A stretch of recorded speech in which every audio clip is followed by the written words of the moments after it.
We were preaching the gospel, saving souls, and gospel spread like wildfire. Today we have 9 church buildings where people can go and worship. We just think it's a miracle of God. The wedding of my mother and daddy was made in heaven because they loved each other very much. There were 7 children in the Roy and Clara Robinson Williams family, and I was number 6. Did not have a lot of playing time. We were about 80 acres, and we usually had corn and cotton, and I can remember picking cotton and dragging this long bag behind. Blood would come out of our fingers sometimes because we get stickers. I grew up kind of like a tomboy. My father they called him Deacon Williams. We were in church every time the doors were open. I remember during a revival one time, it was at night, and I was sitting with my friends. When I went out the door, the revivalist asked me if I were a Christian, and I had to say no. I was 12 years old. The next day I went out and I looked at the sky and I looked at the trees, and I knew that in the beginning God created the earth and the heavens. And I knew God had a son, and I'd heard about him in Sunday school. And I knew how wonderful Jesus was. And so that next night I did go to church, and I sat with my friends again. And when the invitation came, I stood up by myself, went to the front, and told the pastor that I wanted Jesus in my heart. And I can remember afterwards the people in the church came around and shook our hands and hugged us, and my daddy came by, and I can remember his words until this day. He said, "I am proud of you." And that's the only time he ever told me that. This was one of the best decisions I ever made in my life. But we finished college. I could have stayed in Madison County and taken care of my mother and daddy because they were becoming aged. My parents never did ask me to do that. And I was a public school teacher. I taught school for 5 years. That's when I made a change in my life. I would go with a friend to teach these military children overseas. But it was just to teach the children and see the world and have a fine time, live it up. My Sunday school teacher, he said, "I hope that when you girls go overseas that you would take your Christian testimony." And so I went home to my apartment, and the Holy Spirit began to work with me. Had not even thought of that, And so I began to weigh that in my mind. I called my Sunday school teacher, and we talked and prayed. And she told me that there were some missionaries in Houston in some of the churches, and that they were going to have a luncheon the next day. I went to the luncheon, and on the way, a missionary in the car, and I asked her, I said, "How do you know if you go to a foreign country that you'll have compassion for the people?" And she very bluntly said, "You don't know until you go." And so that's the only question I asked her. That night, we had a little party with some of our friends from the church. And I was telling them how the Holy Spirit was speaking to me. One of the girls spoke up and she said, "You're going as a missionary now, aren't you?" And I said, "Yes."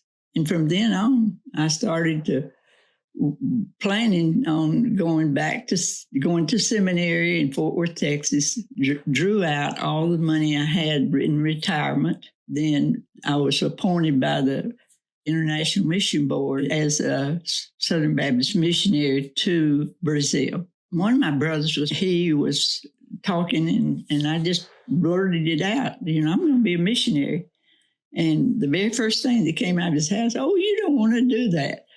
And then another one, he said, "You're going to get behind." But my parents never said a word. They wanted me to do God's will, and they were happy with God's will. There was a Baptist school in a place called Aracaju, Sergipe, elementary school, that needed a director. I insisted on them sending me right away, and they did. Back in that time, they were sending missionaries, some by boat. When I touched ground in Rio, that's the first time I'd put my feet on Brazilian soil, I felt like that this is where God wanted me to be. I wasn't afraid, felt at home, and I loved the Brazilian people and could have stayed the rest of my life. I went to Portuguese language school for a year. We began to learn like we were like babies, trying to learn one word at a time. After I finished language school, first went to a place in Aracaju, Sergipe, to be the director of that school. We had about 200 students. And so I was called to Campina Grande, Paraíba, up in the north.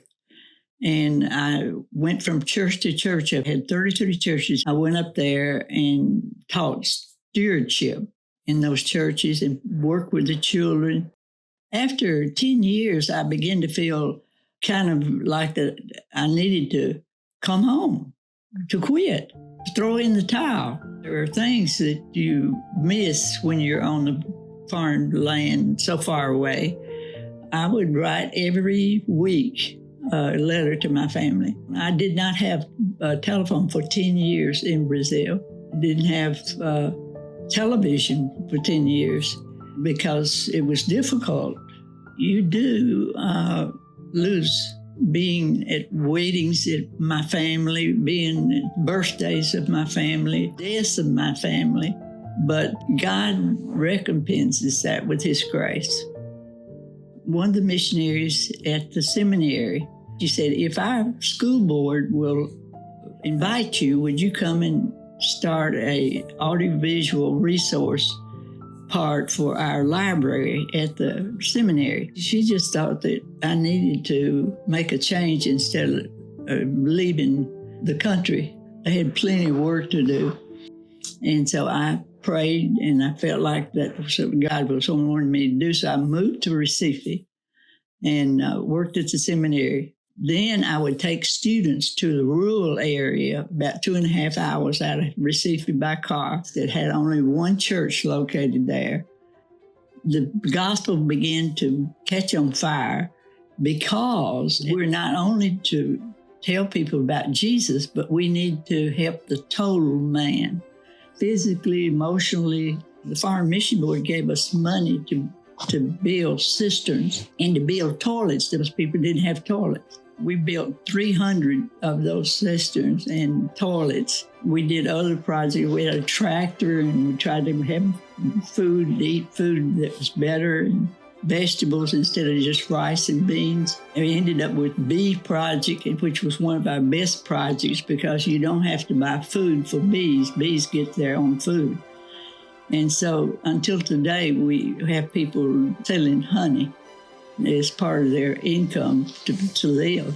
They would beg us to come to their area because we were preaching the gospel, saving souls, and the gospel spread like wildfire from one community to another. And today we have 9 church buildings where people can go and worship. One of the pastors at Tamandawa has said that over 1,000 people have been converted due to this work in that area.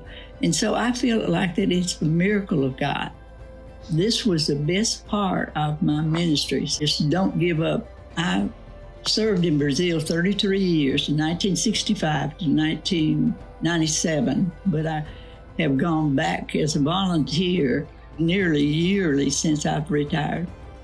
When Jesus is such a prize, it's such a gift. And to say no to Jesus after He sacrificed and shed His blood on the cross for us, I truly believe that He was born, He suffered for us, resurrected from the grave. When I was going to Brazil on that boat, I had plenty of time to think.